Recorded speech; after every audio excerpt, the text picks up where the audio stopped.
So, okay. So everybody, I'm Mary Radspinner, and our co-host is Anna Dunwoody, and we are so happy to welcome Zoe. Is your last name pronounced Coppola? Yes, it is Coppola. Okay, all right. And I've been really wanting to interview Zoe for a long time because I'm so interested in her Happy Harps. I know I've got a blurry background, but she's got 4 books, and they're the Happy Harps. And it was a project that she started, and it was aimed at addressing the lack of comprehensive methods for harp. And I totally agree with that because I've got a lot of piano background and piano teaching background, and there's so much out there for piano. And there's so many groups that you can join to help you teach piano, and there's just not much out there for harp. So I was really excited to see the Happy Harps Method. So Zoe is in the Washington, D.C. area. She's a graduate of Peabody. She performed with the Peabody Symphony and with many other chamber groups. And if you want to know more about her, her website is zoecoppola.com, Zoecopp. I can't read my writing. It's just my name, OLA.com. Coppola. Anyway, a couple of things. She's got a series of 4 books, book 1A and 1 complete, and level 2, and then 1B, and then level 2. And I've looked at it, and everything is in like a very nice logical order for teaching. And it looks like it's so interesting and so good. So I would really love for her to talk about it. And I am going to now put her on the spotlight. Wow, Are cool. you spotlighted now? Is she Looks like it. I spotlighted? think so.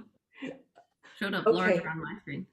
Okay, very good. So Zoe, what would you like to say about your books? And after you speak, we'll open it up to questions. And if anyone has a question, I encourage you to just ask, right? Is that okay with you, Zoe? If people Yeah, just pipe up totally. and ask? I don't know that I'll necessarily see. I can't see everyone in my view. So, just stop me if you have a question as I'm. Or take yourself off mute and holler. Yeah, yeah. Well, thanks so much, Mary and Anna. Thanks so much for inviting me to this and for hosting this. I'm always thinking about, and I think might have been one of the things Mary was going to ask me about. I'm always thinking about the lack of opportunities I have for talking to other harp teachers in my life.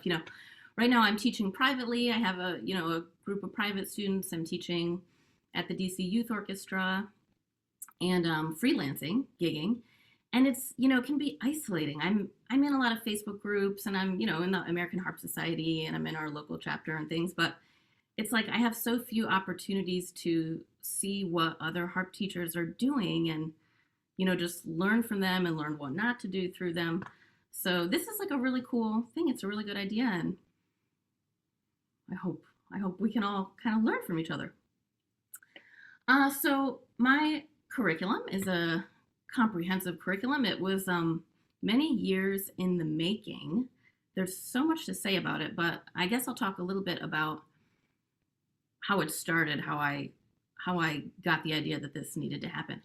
Um, when I was in graduate school at Peabody, I was part of the harp pedagogy program, which was this like big chaotic outreach program. We had like 50 little harp students, and we had in the harp studio there were maybe like 7 or 10 harp students running this pedagogy program along with our instructor.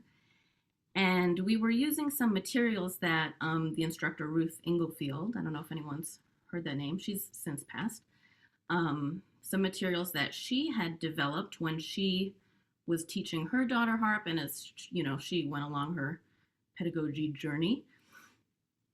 And the basic idea of her materials worked very well, but they were kind of like lacking in theory, and they were sometimes disorganized. And so after I graduated and I was kind of on my own teaching privately, and didn't have an instructor guiding me, I was seeing more and more like these materials they're almost there, but it's like there's so much lacking. And I was teaching piano at the same time. And if any of you have taught any piano or know anything about the piano methods, there are like so many great piano methods that are like suited for all different types of people, you know, really flexible, cover everything in a really step-by-step method. And I was just not finding that kind of thing for harp. If you've dug into, if you have students and you've tried to find materials and you've looked through different things, you might have seen that there are a good number of materials out there for harp teaching, for beginner harp pedagogy, but they're like sometimes just repertoire collections that don't have any theory, or like sometimes just exercise collections that don't have any repertoire, or sometimes like things that are sort of not carefully graded and you're having to jump between concepts in like an illogical way. So anyway, I was having a lot of private students and struggling with just what to do on a weekly basis to get the students kind of progressing and reading music and doing everything we needed to do. So I started having this idea that, hey, just this, we just need a curriculum. I mean, we just need a method the way the piano methods are laid out for harp. So I was lucky enough to have like a good cohort of students that were really my testers. I mean, I would kind of, you know, arrange a couple pieces, arrange a couple exercises, give it to a student, try it out, take a bunch of notes about what worked, didn't work, you know, revise it, try it with the next student, make a bunch of edits. And it sort of developed along that way as I was arranging music for students, you know, arranging pieces to suit different skills and to develop different technical skills. Yeah, so it was a couple years. I'd say I worked on it steadily for about 4 years. And then when the pandemic happened, you know, things were weird for my freelancing, as I'm sure things were, you know, or still are weird for a lot of you. But luckily, I was teaching for a studio at that time, a community music school, and they just canceled classes for a good couple of months and continued to pay us. So I had this time period that was like I was getting paid and I had time. It was like a sabbatical, you know, and I was able to like really buckle down and finish up these books. And that's when I found Mary, and she's been so awesome and carrying my books and saying nice things about them. So yeah, so they've been out for about a year now. I've had really good feedback from people I've been able to reach. I've been using them with my students, obviously, and it, you know, I'm really pleased with them. I'm really proud of them, and yeah, that's the gist of it. Well, let me talk a little bit more about like specifically what the curriculum's doing. So this is a beginner curriculum, so it's meant to take a student from the initial lesson, like your very first interaction with any kind of beginner student, up through an early intermediate level. So the idea is when they finish the level 2 book, they're ready to kind of delve into intermediate repertoire and not necessarily need another method book. You know, they will have acquired like the, you know, music reading skills, solid technical skills, a little bit of knowledge of music history, all that kind of stuff that can lead them into working with intermediate repertoire. There are 2 tracks to the curriculum. So there's one track that's, I'll hold up the little diagram of how it's laid out so you can have a visual. So there's the level 1A followed by the level 1B, which is for students who, can everyone see this okay? My lighting's okay. For students who don't already read music, or for very young students. So if you have, I mean, I take very young students if they seem ready. I'll take a 4.5 or a 5-year-old. So I put those in this level 1A. Or an older student like, you know, a 9-year-old or an 11-year-old who hasn't had any formal music instruction, or even adults. I've used this track with adults. I see a question in the chat here. Is it geared to a particular age group? Yeah, so not really. It's more about the experience level of the student. So I've used this level, the level 1A, even with adults, just anyone really who doesn't have music reading skills. So then that's followed by level 1B, and then that leads to level 2. The other track is for students who already read music. So if you have a student who has had some piano background or like a bunch of flute background or something, and you think they could get up to speed on bass staff quickly, or maybe an adult who had some lessons as a child and they have, they kind of remember how to read music, and you think they don't need to go back to the bare bones. So complete level 1 is sort of a combination of these two, but with like it jumps into reading on the staff right away, and then that also leads into level 2. So the idea is it accommodates different types of students. You don't just have to jump right into reading on the staff with a student who's not ready to do that. You don't have to spend all this time doing very basic stuff for students who have already, who are already reading on the staff. They're made for lever harp. Level 1A, 1B, and complete level 1 are specifically intended to be fine on a 26 string harp, like a harpsichord, or like a Ravenna 26 or something, the kind of harps that people have around in their pools of rentals, the kind of harps that families are okay to invest in at the initial stages. Kind of harps people can afford. Right. And then the level 2 requires a mid-sized harp, like a 34 string harp with full levers, because level 2 uses sharps and flats. Something like this.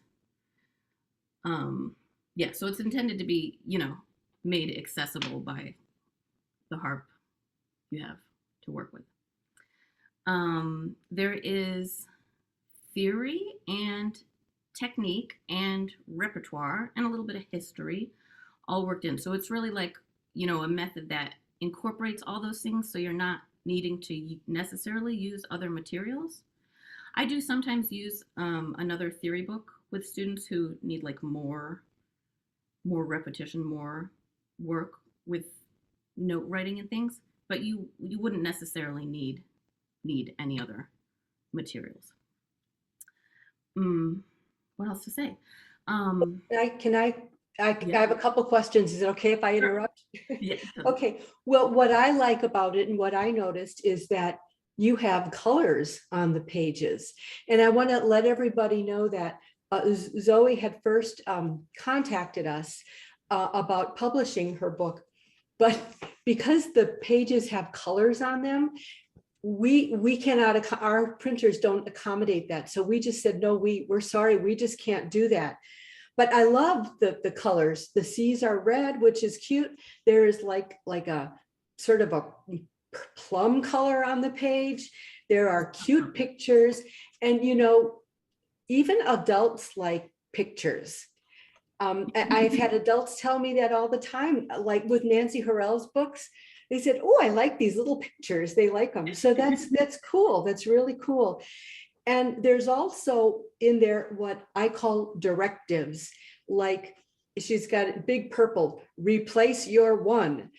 Sometimes with playing the harp, it's so hard. It's, like when you play the piano, okay, you put your finger on a key and it plays a note. Okay, when you play the harp, first of all, your eye has to find the string, your hand has to go to the string, your finger has to be put on the string, you have to put pressure on the string, and then you have to release it. There's so much more to playing the harp than and close and gesture. There's a lot. Yeah. So we like these big fat reminders. Replace your one. This is really good. And then you must have used some kind of music program where you've got big fat notes with the letters in them, C, E, C. Did you use Finale? So I use Sibelius, and I spent so much time formatting these things.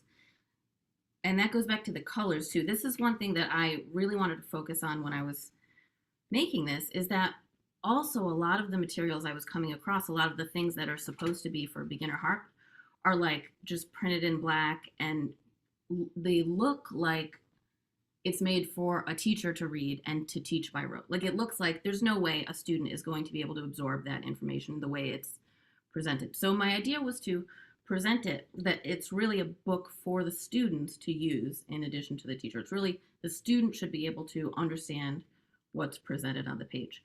So yeah, there's some colors. There's color coding of the C's and the F's just through the early stages of the first books, not all the way through. And then there's like the purple, there's some purple that highlights important information. Looking back, I would have used even more colors if I hadn't.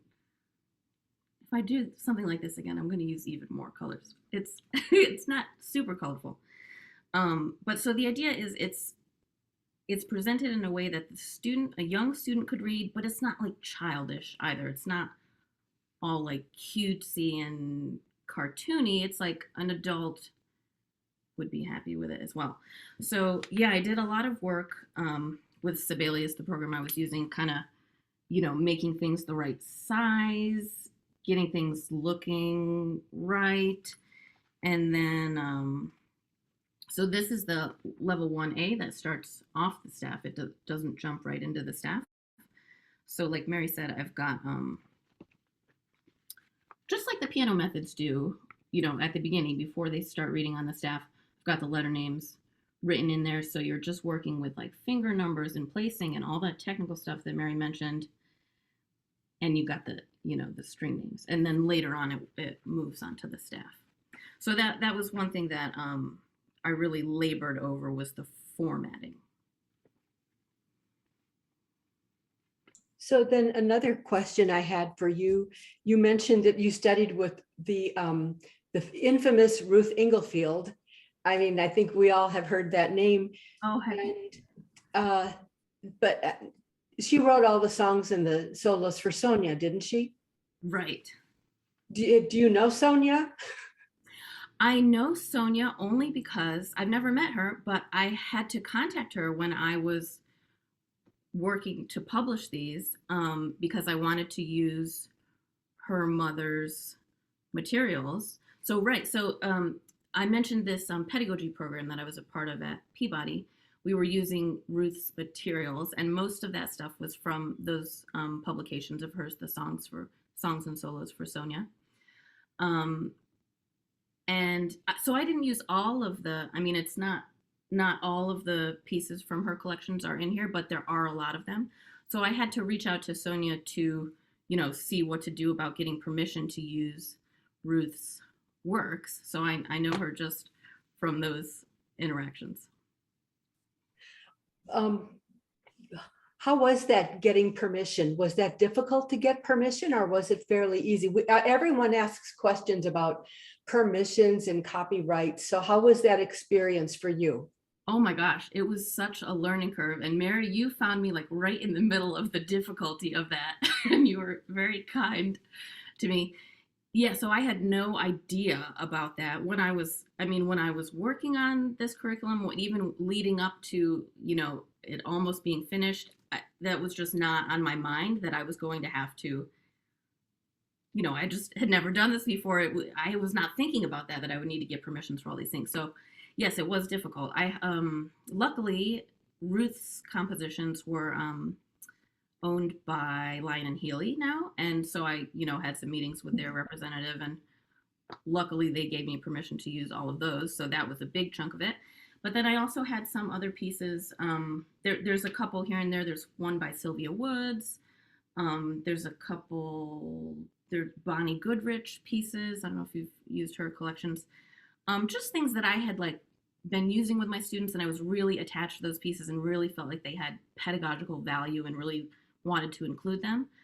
But it took a long time to track people down and get their permission to use their material, which I was lucky that they all agreed. It was, a tough road.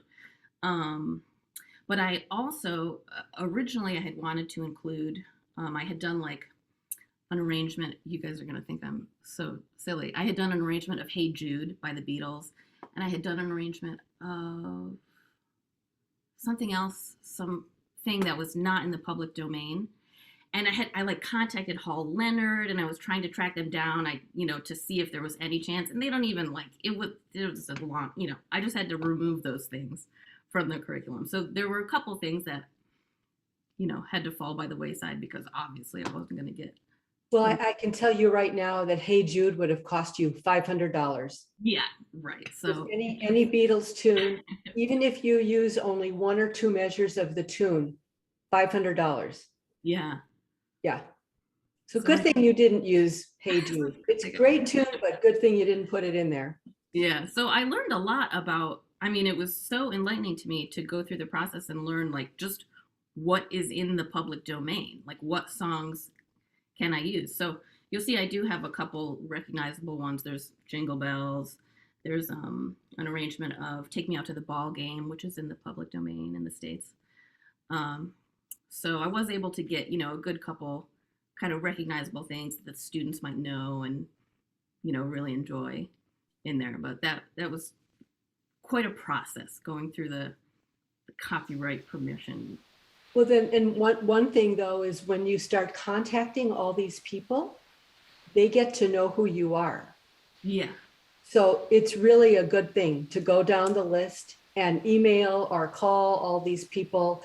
And it's really good for you because and some people it will actually endear you to them. Yeah, I hope so. And I mean, I everyone is I have a an acknowledgement page on the back cover of each book that lists all the sources. So my hope is that people are happy to have their materials in my book. They're right there for everyone to see that it's theirs. So my hope is that people want to have the materials included. So one thing I wanted to also address, and if anyone has questions, just, holler.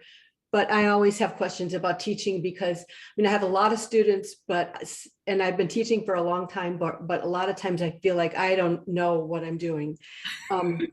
Especially with piano, because I have more piano students than harp students. So, but in terms of piano has all kinds of activities. Like this weekend, there's a festival, and then there comes the theory test. Then there comes the piano contest. And there's so much for piano. And it just doesn't seem like there's all of that for the harp student. And so Zoe, how do you involve your harp students in those types of activities?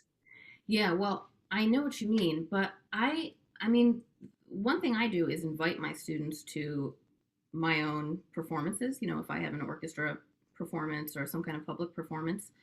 And I also invite them to, we have, here and there some American Harp Society events or, different harpists active in the area who are doing public concerts.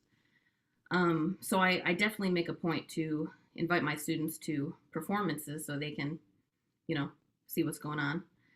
Um, I've not been really active in like competitions or things like that. So I'm not in the scene to like know, to put my students in competitions and things like that. But I know some people participate in those kind of things.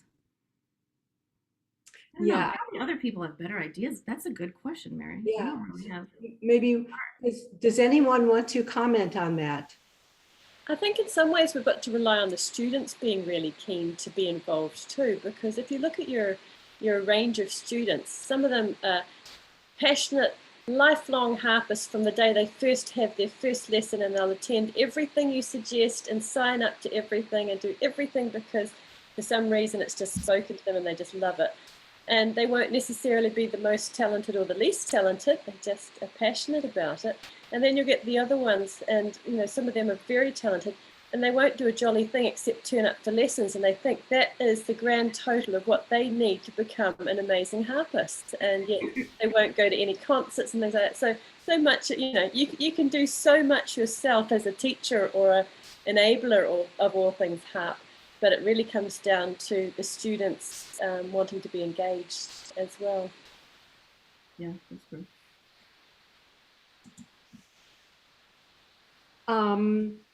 So I have a question, Mary. Hi, Zoe. Laura is my name. The question is just about how you present note reading, making that jump from for 1A to 1B, and then guess there's probably further support going into level 2, right? Yes. Yeah. So, if any of you have used any of the major piano methods, most of the just as a comparison, most of the piano methods start like on the black keys or just using finger numbers, or like in a 5 finger position, just using finger numbers. And they do that like I had with the letter name written in on the note head. And then eventually they introduce the staff, and then they whatever. So I really love that approach because it allows a new student. So in the level 1A book, someone who hasn't taken music before, it allows you to like get playing and deal with hand position and technique, and deal with like listening and work on keeping a beat, keeping a steady beat, without like all this overwhelming burden of like needing to know what all of the line and space notes are. So the level 1A starts out with note values. So basic note values, quarter notes, half notes, whole notes, finger numbers 1 and 2, and letter names, string names. It works on that for a while. It moves on to intervals. So I like to do interval reading before I do any work with the staff. So we introduce the intervals of a second, a third, and a fourth. And we kind of get the student used to seeing that a second, like a harmonic second, the notes are like not stacked on top of each other. A third, they're like resting right on top of each other. And a fourth, they have a little space in between. So we get the student recognizing by sight and on the harp and by ear a couple intervals. And then the book introduces the staff. So just one staff, a set of 5 lines, but still just reading by interval. So reading by step, skip, fourth, repeated note, so that the student can understand what is this set of 5 lines, how is this working, and not just like rote memorizing, okay, that line's an E, that space is an F. So we do like a lot of reading by direction and interval on the staff before we introduce the treble clef or bass clef or anything like that.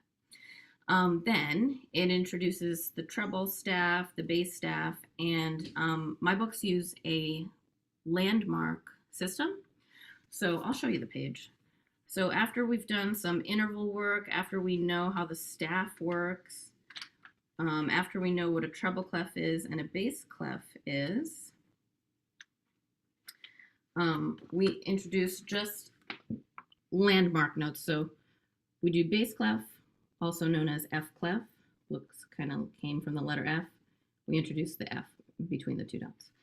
We do middle C. It's easy to remember. It has its own little line, a ledger line. We do treble clef, G and treble clef, also known as G clef, right on the line in between the curl.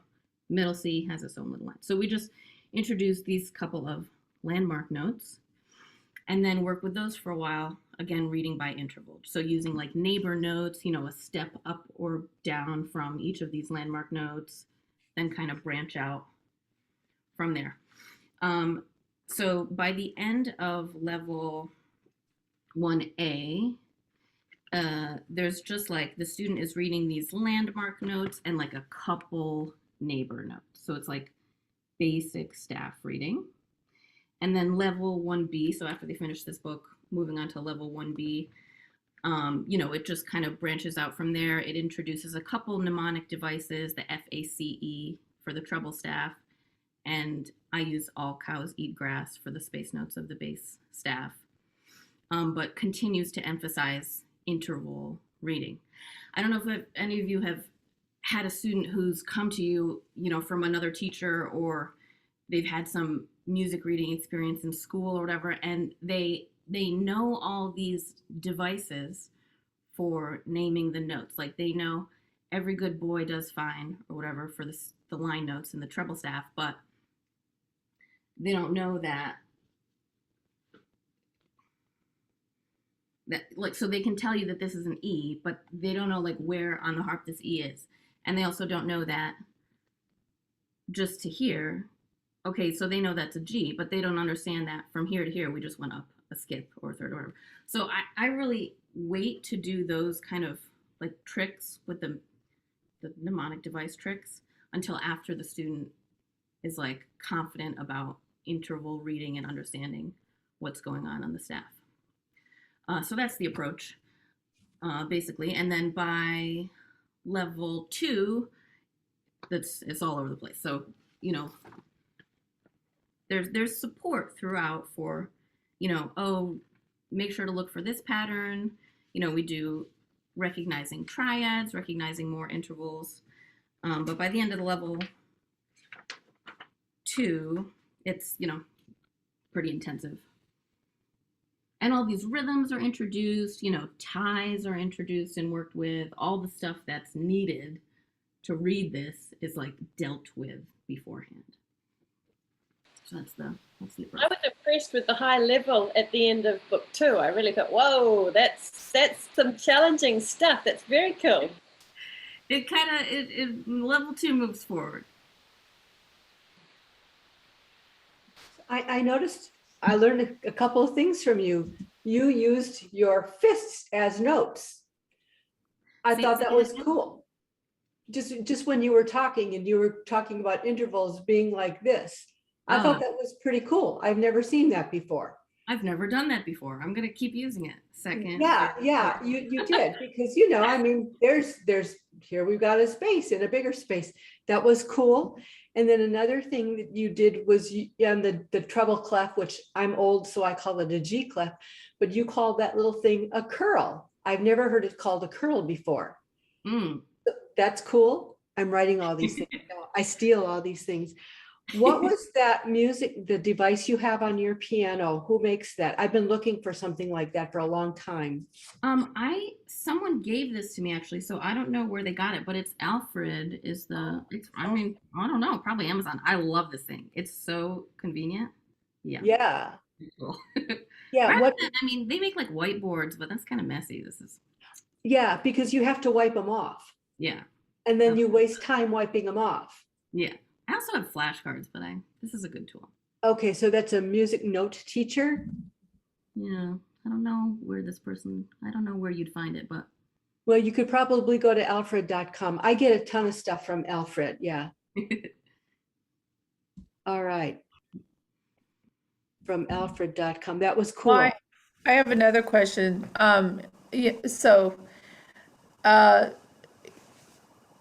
You know, I was kind of surprised to see La Fille aux Cheveux de Lin there at the end, and I didn't recognize the other one, but for level 2. So kind of what time frame recognize that it would be different for different people, but what kind of time frame are you looking at your method taking? Yeah, I say each book would take 1 or 2 years. Okay. I do find that. So I've had students finish them in a range of times. Level 2 is pretty, I mean, they're thick books. They're, you know, this one's level 2 is 60 pages long. So there's a lot of stuff in here. Mm-hmm. I've had, you know, very bright, quick moving, dedicated students who move through them in a year, you know, complete level 1. Next year, they're through level 2. And I've also had students who, you know, they're on their second year of level 1B. So, you know, they're, I'd say they're not meant to be completed maybe as fast as some of the piano methods. Like if I use the Piano Adventures series for my piano students, and, you know, they have like the primer level and the level, well, even those are pretty dense. Say a year or 2 for each book. Okay. Anything else, Laura? Probably.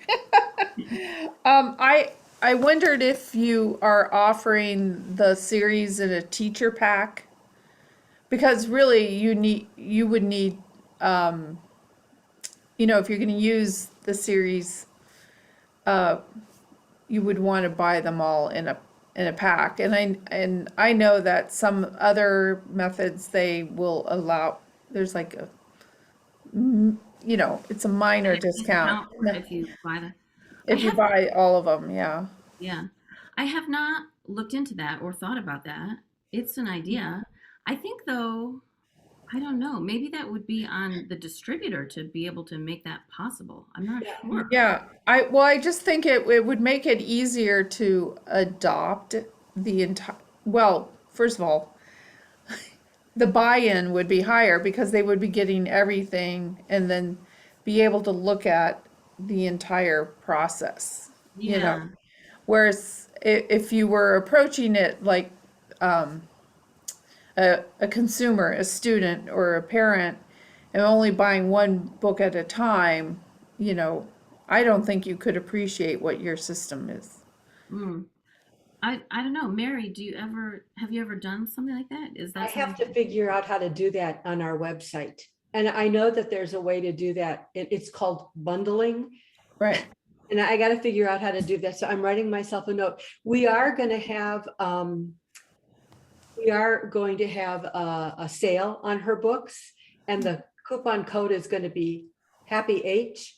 But give me 15. Actually, if you guys can give me, I have a bunch of students right after this, so I don't think I'm going to have a chance to do it right after this. But tonight, late tonight, I can do it. So I'll let you know what the coupon code is going to be. It's going to be Happy H, HAPPYH, and it'll be 15% off.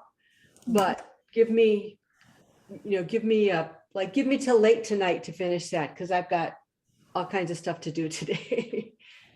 Thanks, Laura. I hadn't thought of it before. That's Yeah, sure. You know, I want to recognize that there was a question. Charlotte asked, what are some of your sources for repertoire after the level 2 book? Oh yeah. So I'm always working on this because most of my students are at the beginner level. So, when I have a student moving into that intermediate repertoire, it's like a little bit fun and scary for me. Some things I like, and I'd love to hear other people's ideas, what you folks use. I like Bernard Andres music very much, and so do my students. So I have like these collections of the spices. I have a bunch of his other collections, the kind of multi-part thing, the Rimambelle and things. So I love Bernard Andres. I like the this. I only have this first level on me right now. These collections of harp solos I think are great. I know you folks talked to, is it Darren Reese Rohrbacher? I don't know how to pronounce her name. Darren. On one of the other episodes, I have some of her collections that I really like for my students. I have some like transcription collections from her. Then does anyone else want to share what they would use after like a book 2? It sort of depends on if your student still has a lever harp, or if they've invested in a pedal harp, because at that point you could kind of go both ways. There is still material that would be challenging on lever harp, but at that point a lot of people might, their teachers might feel like they're ready to move to pedal harp, so that would make a difference as well. Well, I like using the Suzuki books. It just in part, especially the more advanced, because there's a range of repertoire, and it introduces, different styles. And I'm always thinking of trying to make it affordable for the family as well. Collections, I try to find a way for them to buy collections, I like also the Lucille Lawrence solos for the harp, and I know Stephanie likes that as well. And I've been exploring more using the small collections with Hasselmans and Renier, just because it's easier to get them through those solos within a shorter period of time.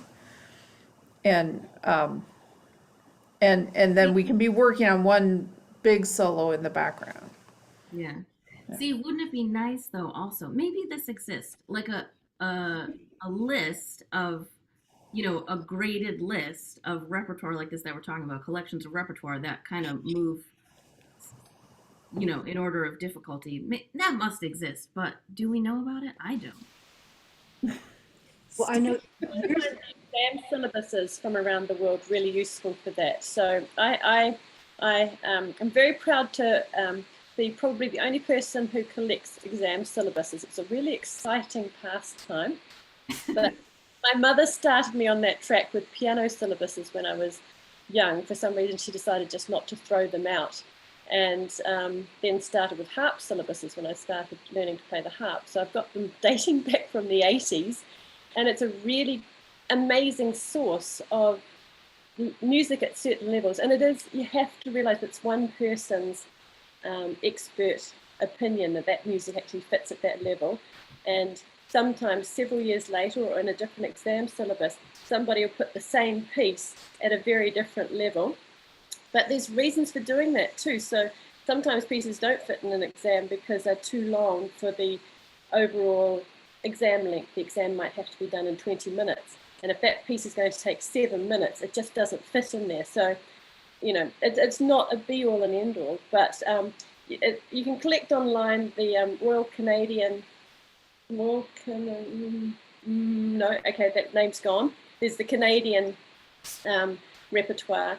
Trinity and Royal Schools in the UK are both online. There's a couple of Irish and Scottish schools that are online too, with mostly traditional music.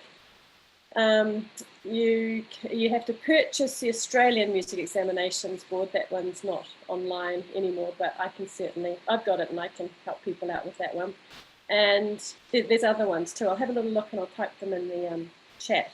Because I've just found that, then you can say, well, that's around about that level, give or take. And what they tend to do in a syllabus like that is they try and highlight perhaps some of the different skills. So not every piece at what we would call grade 6 is all arpeggios. There'll be one that focuses on arpeggios and one that focuses or has, another level of technique in it. And they also try and get a balance across all the different genres of music because the student's expected to present a balanced repertoire. So they have to offer a balanced repertoire in the syllabus. also, like the in the United States, the state list, the state contest list, or the state solo and ensemble list, those are good places to look too. I know the Wisconsin one is good because I did that with Karen X. Anyway, she and I did that one together, and that one is quite good. And then the New York has one, and it's in I think Washington D.C. and Connecticut, and those areas are all in that New York one. And I forget the person who does that, Becky. I wish I remembered. I will look that up for you, but she looks at music very carefully. Stephanie? In California, we're very lucky because Laura Porter has done an enormous amount of work organizing a syllabus for Music Teachers Association of California that has a graded list. I believe it's only available to members of Music Teachers Association of California. Right. But look into and that's been an enormous amount of work because the Music Teachers Association of California is mostly piano and it's had strings and winds for some time. So we're trying to get on there, and Laura has assembled a group of us that are willing to work towards getting something similar like that for harp. But look into your state teachers organization, like Mary said. And, if they don't have a harp syllabus yet, maybe you can start compiling one. Before Music Teachers Association of California, before we had a harp syllabus, I tried one of the royal ones from England. I forget now what it's called. But the problem was all the books had to be imported from England. So all the books were very expensive for the students. So right. Be concerned about using the syllabus from another country. Right.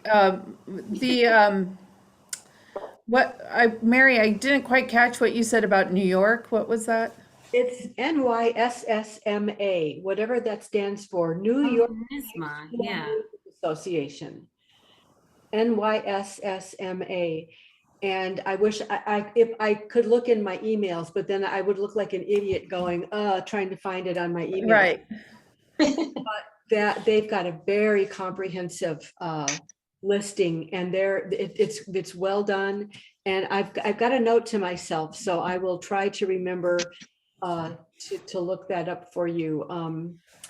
But I would like to also recommend the music of Joyce Rice. I'm not sure if you are all familiar with Joyce Rice. Mhm.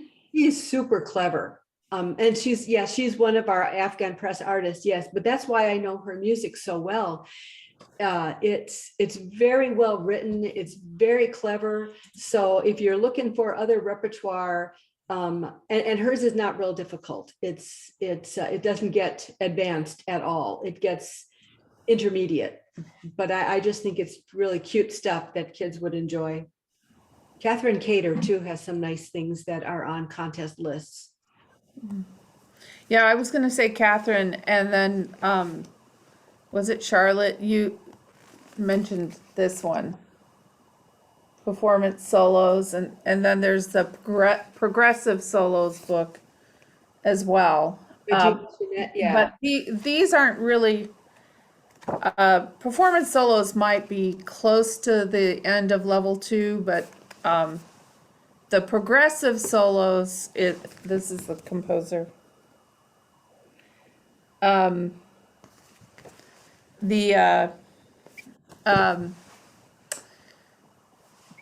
The progressive one would be more appropriate for the 1A, 1B, the level 1 track, So, but it is a challenge. I think now what happens with what harp column music is doing, and also Mary, you were doing it before where it's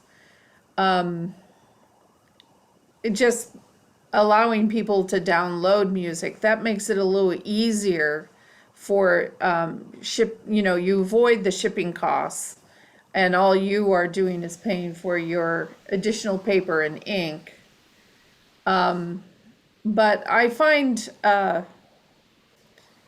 that Mary, you do a very good job of kind of curating what you're carrying. So I appreciate your efforts. thanks. Thank you. Yeah, and some of them I don't curate. Some of them I should really be more careful. But anyway. But thank you, Laura, for your compliments. I just want to say Charlotte Meisner was saying that using fists to visualize notes, also use your non-dominant hand as a staff, thumb on the top, finger spread, and lines and spaces. Right. So fists, and there's your staff. Yeah. The staff is just like your hand. It has 5 lines and 4 spaces. Yeah. That's a good idea. Yeah, great. Okay, well, I think this is really interesting. And the chat will also be saved. So all of these things that are in the chat, I will make sure we save those. One thing I did want to ask Zoe, what I read somewhere and then I couldn't find it. What did you teach overseas? I taught English overseas in China. So it's not necessarily related to my music teaching, but it was a fascinating experience. I did my undergraduate at Skidmore College, graduated as a music major, and at that time I had been a pianist my whole life, went to college as a pianist, started taking harp as a sophomore in college. So by the time I graduated, I was kind of having this I really wanted to pursue the harp, but I had played for 2.5 years. So I was kind of auditioning at places that had dual master's programs or flexible master's programs. So I ended up deciding to do this teacher exchange program to just kind of think and reset and have an experience. So I was in South China in Guangdong province at Sun Yat-sen University, which is a big university in the south of China. I was teaching oral English classes. I am no English teacher. I mean, I'd had teaching experience, music teaching experience at that point a bit, but we really weren't like trained at all in English teaching. We were kind of just thrown into that situation, and there also weren't really syllabi or like materials or textbooks or kind of formats for us to follow. We were kind of just let to create our own courses, which was horrifying. I mean, it was very difficult. So it was an amazing experience, but I think this is also part of what led me to be so passionate about having a method and a system that you can use, rather than having this feeling of like floundering, like you're pulling from different sources and cobbling things together. And, I just really didn't like that feeling when I was teaching English of not having a plan, not having a method. So I think that did inspire this method in some That's way. interesting. I figured that there would be some kind of a good thing that came from that. Yeah. And the other thing too is there are so many harp teachers that don't have any training as a teacher. And those are the people that really do need some kind of a method so that they can go from point A, B, C, so that they're not skipping things. I'm not criticizing harp teachers that don't have training, but really, I mean, I personally have seen some really interesting students that have come to me from teachers that I could tell that they maybe did not have a teacher. They were maybe self-taught. I mean, I had a great teacher. I had Jean Henderson, and I thought she was just wonderful. And she taught me how to teach just by teaching me. She was wonderful. And so harpists without training do need this method so that they know where to go. Yeah, certainly. And I definitely feel like I've learned a lot from the methods I've used as well. I mean, I was in my piano teaching, I was initially using the Alfred series. And then I started having students coming to me that were using the piano adventures, and I started looking more into the piano adventures and finding it much better in so many ways. And so I've been using that series for years. I've had students in all different levels of that. And I still, sometimes we'll see something new on a page or see some little like note to the teacher or some little challenge thing they offer that's like so interesting and so right on the nose. And it's like, wow, this method has like given me so much. So, I hope that's the case with the Happy Harps as well. Does anyone have any other questions? I don't hear anybody. I do have a question about you were teaching at an academy. Could you tell us?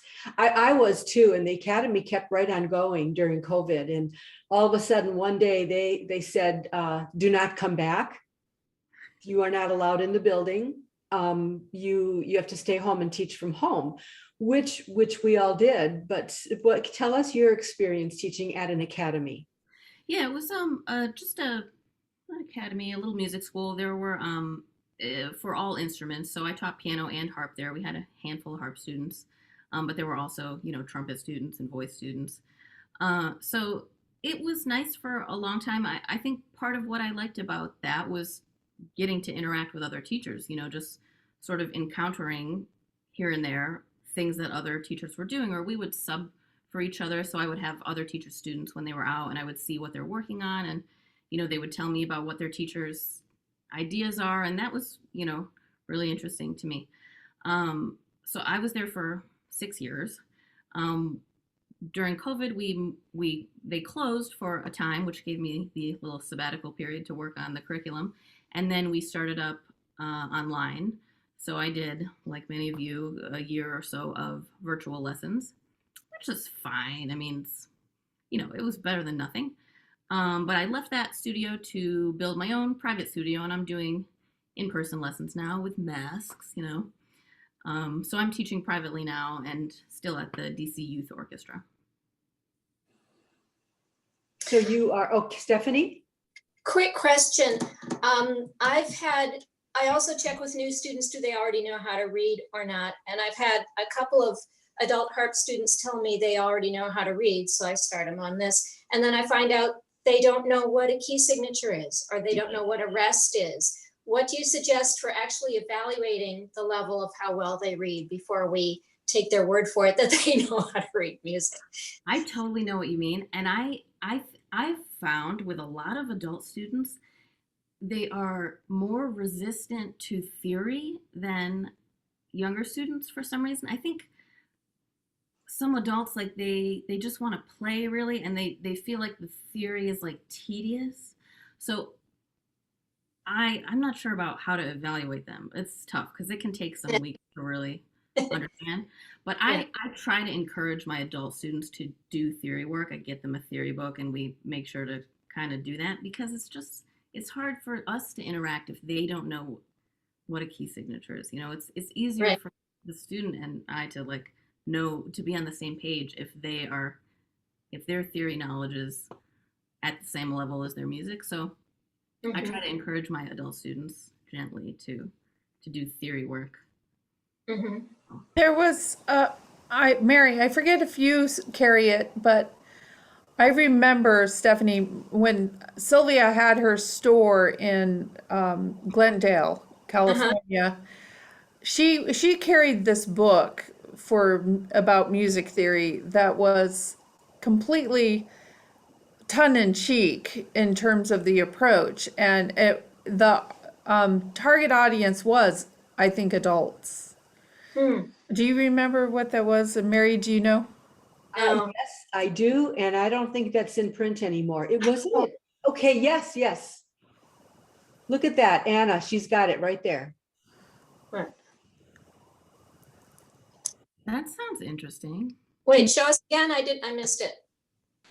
I'll type it into the chat with the details of who, why, where, and what. Theory for the Bored and Confused by Ah, David Altman. Okay. Yeah, that looks good. that sounds interesting. I use the Snell Fundamentals of Piano Theory usually, but only because I haven't found something like nice for harp. Oh, I should spotlight Anna. Sorry, I'm not spotlighting you. Take There us, we go. you can take me off. Okay. All right. Yeah, it's cute. I haven't seen that book in an age. Is it still in print? I've had mine for a million years, so I wouldn't know. I'm going to write that down. Music theory for the bored and confused. And who was the author again? David E. Walden. Okay. Oh, Is right. it specific to harp or is it general music theory? It's general. I think it's, General. yeah. But when somebody started talking about it, I knew exactly the book you were talking about. There's also Music Theory for Dummies is out there somewhere. Yeah. I don't know how good that is. Yeah, Kathy Bundock Moore, that is her name. She has her, is it 4 or 5 volumes? Yeah, and it's specifically directed at harp. But I think it's meant to be used for younger people and college, maybe a college program, but I think it quickly goes into pedal harp too. right. And adults who do not have a pedal harp, I think that actually volume 2 already starts pedal harp. And then, so that just knocks out a lot of people right there. Hmm. Yeah. I just want to read you something from the preface of the music theory book. The following rhyme is attributed to C. Comicus Clownibus, 3 BC. More learning takes place with a giggle, more truth is conveyed with a laugh, and a memory laced with a trace of a smile is remembered far longer by half. And then it says, half should actually be twice, but that doesn't rhyme at all, so we left it out. Looks good. That's good. That's good. Well, it is 5:02.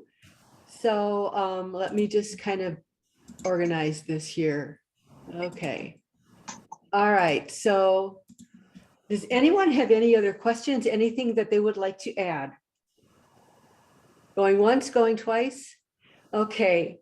Well, Zoe, thank you. It was really nice getting to know you because, I've talked to you quite a few times, but never got to talk in person like this. So this is very nice. And you've got a lot of really good information and you're very interesting and you've done so much and you're so young. Thanks. Well, thank you so much, Mary. I agree that this is really interesting. I mean, you're going to publish that chat, you said, right? So we can refer to all. Yeah, it's all recording, and then when Zoom records it, they record an audio as an MP3. They record a low quality movie, and then they record the chat as a text. Cool. So it'll be recorded. Well, in that case, just thank you so much, Zoe, and thank you everyone for coming. And I guess we'll just sign off for now. Okay, Have a thanks. good evening, Thanks so much, everybody. everyone, for listening. Good night. Thanks, Zoe. Thank you. Thanks, Mary. Thank you.